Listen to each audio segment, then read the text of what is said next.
cuerpos vertebrales van a estar unidos a través de una articulación que se conoce como sínfisis, al igual que la sínfisis púbica, de los pubis que se unen, ¿no? Por medio de un disco, igualito a esta sínfisis de los cuerpos vertebrales, tienen su disco intervertebral, que está conformado por una región periférica, que es tejido fibroso y anillo periférico, el anillo fibroso, y una parte central que es gelatinosa y que se conoce como núcleo pulposo. ¿Ya? Entonces no tiene vascularización por sí mismo. A medida que va pasando el tiempo se va perdiendo la hidratación y luego se va degenerando, ¿no? En algún momento puede ser de que los discos intervertebrales se puedan aplastar con el tiempo y origina una discopatía que va a producir compresión de las zonas radiculares, ¿ya? De las zonas radiculares en los agujeros de conjunción, ¿ya? También puede suceder que el disco, que el núcleo pulposo salga de su sitio, y eso se llama hernia del núcleo pulposo, presionando nuevamente las zonas de los agujeros de conjunción donde están los nervios raquidioductores. Y ahí viene la famosa ciatalgia, ¿no? La ciática. ¿Ya? La ciática. Y también para amenizar, doctores, la ciática también puede ser producto de la contracción del piramidal, ¿no es verdad? Del piramidal, porque si recordamos, el piramidal está acá y por debajo del borde, por el borde inferior del piramidal pasa el ciático. Por el borde superior del piramidal están los vasos glúteos y los nervios glúteos. Y abajo del piramidal también, aparte del ciático, pasan los vasos glúteos inferiores, arriba los superiores, abajo los inferiores. Entonces, durante la época del COVID, doctores, a nosotros que somos especialistas quirúrgicos, yo soy otorrino, yo soy quirúrgico, no soy médico, nos metieron a atender pacientes COVID. Nosotros usualmente no vemos gente que muere.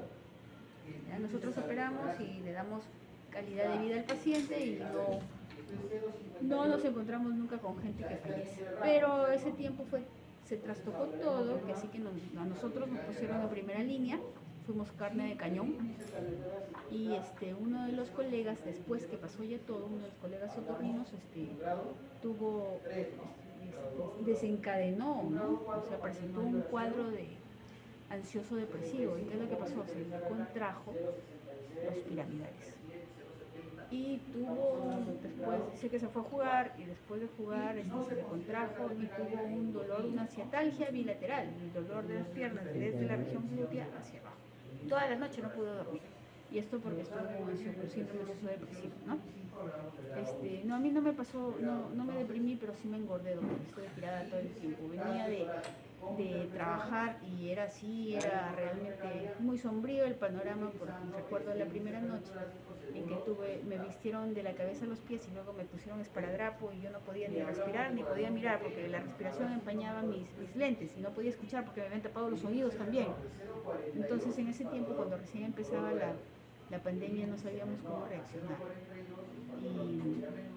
Y esa noche sí falleció una gestante añosa que estaba contagiada con COVID. Murió. Se pasó toda la noche sufriendo, ¿no? Toda la noche sufriendo porque no tenía oxígeno. Entonces, bueno, como les digo, yo me engordé, pero mi hija lloraba la pateé a mi hija abajo para que duerma con mis papás, pero lloraba en la puerta de mi departamento todas las tardes, las mañanas. Así que le dije, ya, ven, sube la computadora y te quedas conmigo, y si pasa algo acá, aquí las dos afrontamos. Bajo no bajamos porque si no, los papás se pueden contagiar. Tengo dos hermanos que son médicos, y resulta que mi hermana mayor se contagió 2 veces durante la pandemia con COVID. Y esas 2 veces en que iniciaba el cuadro clínico fue a visitar a mis papás. Yo nunca caí con COVID, pero ella sí. Entonces porque tenía remordimiento de conciencia, les llevaba la famosa ivermectina, que era para los caballos. ¿Qué hacen? No tomando la ivermectina, que tu hermana no se atreve. Al final van a terminar rebuznando. Le digo, dejen de estar tomando esas tonterías ya. Y bueno, sí, pero sí, esas cosas fueron traumáticas. Nosotros terminábamos de pasar visita, terminábamos el trabajo y luego subíamos al 6.º piso, que teníamos que bañarnos con nuestro jaboncito de pepa, porque eso nos exigían. Y luego veíamos desde el 6.º piso cómo pasaban los cuerpos, desfilaban, ¿no? Desfilaban los cuerpos de las personas, ¿no? Fueron realmente olas sombrías y uno fue aprendiendo pues a sobrevivir. Esas cosas pasaron, doctores, mientras que los colegas médicos y habían pocos médicos internistas, ellos sí se guardaron, pero nosotros sí nos pusieron como carne de cañón. Gracias a Dios no morimos en el intento, doctores. ¿Será que somos mala hierba? Si no, ¿quién nos iba a enseñar anatomía, doctora? ¿Ah? Si no, ¿quién nos iba a enseñar anatomía? Por eso, algo nos ha puesto en el camino.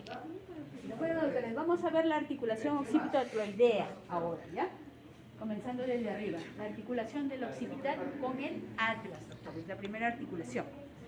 Entonces, ¿qué tipo de articulación? Le hemos dicho que se articula a nivel de los cóndilos, ¿ya? De los cóndilos del occipital con las cavidades glenoideas. Por lo tanto, es una articulación tipo condilia, ¿ya? Y esa articulación tipo condilia tiene su bolsa sinovial. Izquierda está al revés. Sí. Ya, acá.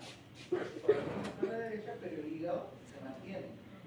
Entonces, esto se llama, toda esa patología se llama destrozable constitución visceral sólido. Es decir, solamente el corazón está alterado en su posición. Si hay que estar a la izquierda, pues a la derecha. Sin embargo, la hepática, el estómago, todo. Entonces, esta articulación del occipital con el atlas tiene su bolsa sinovial, ¿ya? Que está reforzada por ligamentos anteriores a la bolsa, posteriores y también laterales. Este es un ligamento lateral y finalmente también se refuerza por dos membranas. Una es la membrana occipito-atloidea posterior y otra es la occipito-atloidea anterior, que es esta de acá. ¿Ya? Las dos van del occipital hacia el borde superior del atlas, tanto por delante como por detrás, en el arco anterior y en el arco posterior. Luego tenemos la articulación atloidozoidea. Las superficies óseas que se articulan están ubicadas en la parte media, que es la apófisis odontoides, el diente del axis, con el arco menor del atlas. Y lateralmente viene a ser la apófisis articular inferior del atlas con la apófisis articular superior del axis. Entonces, esa articulación es responsable de los movimientos hacia adelante, hiperextensión, ¿no? Flexión, hiperextensión y mover a los lados. Existe una enfermedad autoinmune, doctores, en donde estas articulaciones se pegan, ¿ya? Y al final se compara la columna que está recta, pierde su lordosis, doctores, su lordosis cervical, se pone recta, ¿ya? Eso se llama espondilitis anquilosante, la comparan como un palo de escoba, y el paciente cuando usted lo llama le dice, fulanito, voltea, el paciente está al otro lado, ¿no? Inclínate, no puede, inclina la cabeza hacia adelante, flexiona, no puede, hiperextiende, tampoco, no puede. Entonces, póngase a pensar cuando el anestesiólogo llega y va, supongamos que requiere una cirugía de emergencia en donde tienen que colocarle una intubación endotraqueal, ese paciente va a ser una intubación difícil porque no puede hiperextender el cuello. El primero que hace el anestesiólogo para intubar es hiperextender el cuello del paciente. No lo va a poder hacer porque todo está pegado. Es una enfermedad autoinmune. Las enfermedades autoinmunes son siempre de tener, son terribles. Bien, entonces vamos a las articulaciones laterales del atlas con el axis. Las articulaciones de los dos platillos inferior y superior también tienen una cápsula sinovial, ¿ya? Y están reforzados por las membranas, una membrana anterior y una membrana que va por delante, desde la cara anterior del axis hasta el occipital, el borde superior del borde, la mitad anterior del agujero magno, ahí se va a ubicar este ligamento, que es el ligamento atlantoaxoideo anterior. Y hacia atrás, por detrás, vamos a encontrar por detrás de esta imagen, vamos a encontrar el ligamento atlantoxoideo posterior. El ligamento atlantoxoideo posterior que dicen que es equivalente a los ligamentos amarillos, ¿ya? Esas son las articulaciones laterales. Ahora veamos la articulación de la línea media. Estamos hablando del diente del axis, ¿no? Que aquí está cubierto por este ligamento. Aquí lo estamos viendo en un corte transversal. Aquí vemos el diente del axis y está dentro, metido dentro de ¿qué? De un anillo, que es una parte ósea y una parte fibrosa. Un anillo osteofibroso. ¿Ya? Entonces, esta articulación es de tipo pivote o trocoidea. ¿Ya?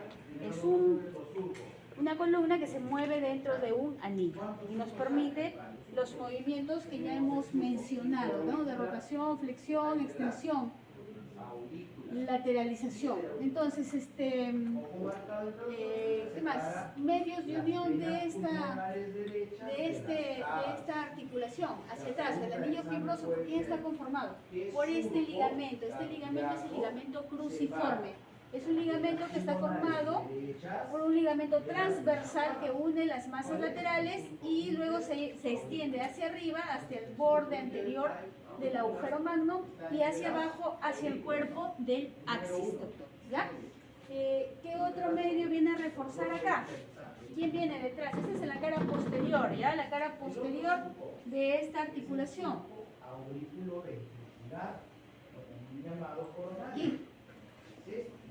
Aquí vamos a encontrar, en esta zona vamos a encontrar el ligamento cruciforme, acá atrás, no acá adelante, en la parte posterior que va a corresponder al canal medular.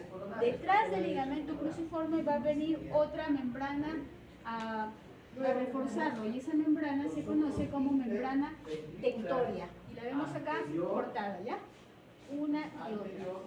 Entonces también se va a extender desde el borde anterior del foramen magno hasta el cuerpo, la cara posterior del cuerpo del axis, doctor. La membrana tectoria y hay también membranas tectorias accesorias que son pequeñitas. Ahora también tenemos ligamentos propios del diente del axis. Uno de ellos es, por ejemplo, uno que parte del vértice de su cabeza, que es el ligamento del vértice del diente. ¿Ya? Va siempre al borde anterior del agujero magno, luego la cabeza del diente. Y tenemos ligamentos alares que los podemos apreciar en esta imagen, acá y acá, que parten del borde superior del cuerpo del axis hacia nuevamente el occipital. Finalmente, estas estructuras van a estar reforzadas tanto adelante como atrás por los ligamentos longitudinales anterior y el ligamento longitudinal posterior. El anterior va a partir del occipital, de la parte anterior del occipital, y el posterior va a partir de la región posterior, pero todos a nivel del foramen magno, doctores, ¿ya? El foramen magno en su borde anterior, Ahora, estos ligamentos van a discurrir hacia abajo a ambos lados de los cuerpos vertebrales. Todo el recorrido del ligamento longitudinal anterior por delante del cuerpo y luego por dentro del canal medular, doctores, por dentro del canal medular en la región posterior, en la parte posterior del cuerpo de la columna vertebral. ¿Ya? Los ligamentos longitudinales anterior y posterior. En esta zona podemos también apreciar ya la salida de los nervios raquídeos, y una de sus ramas, por ejemplo, es el occipital mayor, que lo vemos acá, y que puede lesionarse también con frecuencia ante traumatismos o movimientos bruscos de la columna cervical. Bueno, los cuerpos vertebrales, la sínfisis, ya hemos dicho que son que aquí se van a encontrar los discos intervertebrales. Además, estas uniones van a estar reforzadas por ligamentos. ¿Qué ligamentos encontramos acá? Esta es una porción de columna vertebral. Vemos acá delante del cuerpo el ligamento longitudinal anterior, el ligamento longitudinal posterior. Este es el canal medular. Aquí tenemos detrás las apófisis espinosas que van a estar unidas entre sí por medio de ligamentos interespinosos. El ligamento interespinoso va desde el ligamento amarillo hasta el ligamento supraespinoso, que este es un espesamiento del ligamento interespinoso, ¿ya? Recorre también todas las espinas hasta abajo. Y por último, los ligamentos amarillos son los que van a unir las láminas, ¿ya? Están en la cara posterior de las láminas dentro del canal medular. Une desde la cara posterior e inferior de la lámina superior hasta el borde superior de la lámina inferior. Y las apófisis transversas también se unen a través de los ligamentos intertransversos. Este nuevamente es el ligamento longitudinal posterior. Muy bien, ahora vamos a ver la médula espinal. ¿Dónde se origina la médula espinal, doctores? Ya que hemos hablado de las vértebras, sus uniones, articulaciones. ¿Dónde se origina la médula espinal? ¿Ah? ¿Agujero magno? Agujero magno. Más o menos a qué altura exacta, en la unión, en la articulación occipito atroideo. ¿En dónde? A nivel de la zona que se llama decusación de las pirámides. ¿Y dónde queda eso aquí, doctores? Decusación de las pirámides. Por debajo ya empieza la médula espinal. Por dicho, asciende la médula espinal, ¿verdad? Es una zona de transición, luego va a llegar a transformarse en bulbo raquídeo. Esto de acá, todo esto es el tronco encefálico. Tronco encefálico. Entonces tenemos acá la médula espinal, el bulbo raquídeo, el puente óreo, el mesencéfalo, cerebro y el cerebelo, todo el sistema nervioso central que nos va a ocupar en esta unidad. ¿Dónde termina? A nivel de la lumbar L1, L2, lumbar 1, lumbar 2. Exactamente entre las dos, en su disco intervertebral. ¿En qué termina?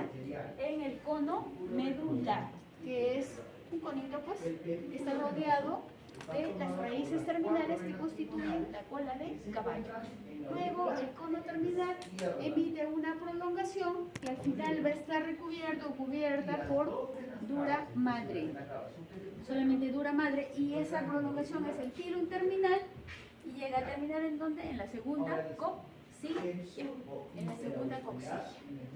Entonces, además en la médula espinal, ¿de qué tamaño es la médula espinal, doctores?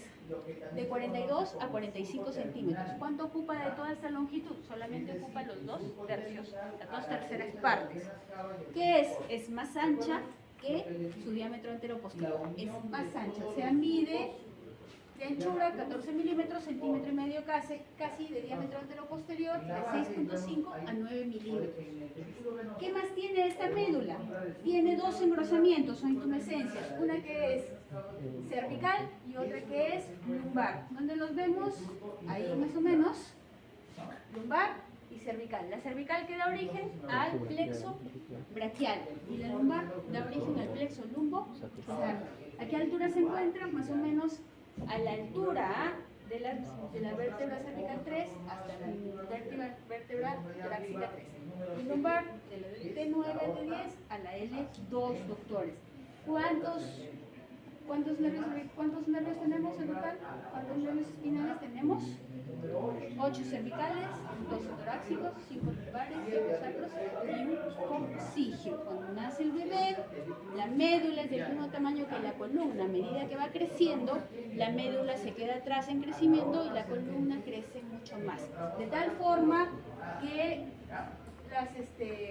las ramas, o sea, los nervios espinales, tienen que ir buscando su lugar, su origen, por dónde salir a través del agujero de conjunción.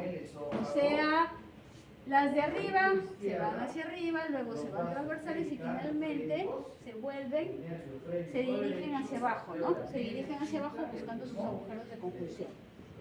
Muy bien. ¿Algo más? Creo que lo vamos a dejar ahí porque ya todos están durmiendo, sus ronquidos me desagradan escucharlos. Y nos volvemos a ver. Bueno, ya, podéis ir en paz ya.